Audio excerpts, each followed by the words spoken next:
as we pivot our lives more online and even more so with AI, with virtual reality, I think it's really, really important to balance that consumption with getting out of the house and attending a class or working from a coffee shop or talking to people down to you, knowing your neighbors. Like these things, I think, are absolutely fundamental to joy as Yeah. humans.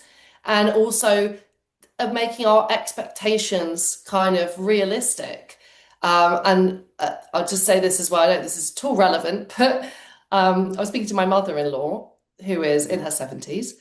She's a boomer, baby Mhm. boomer, and they said that they had the best because they had this huge economic uplift during their lifetime, but they also had come and post-war, they had no to very little expectations about Right. what marriage would be like, what stability would be like, what financial success would be like. So they got this big economic boost. They rode a Yeah. wave, and Yeah. they all, well, a lot of people did, and they also had this idea of, well, actually having a stable, respectable relationship is good enough, and I'm happy. They didn't have an expectation.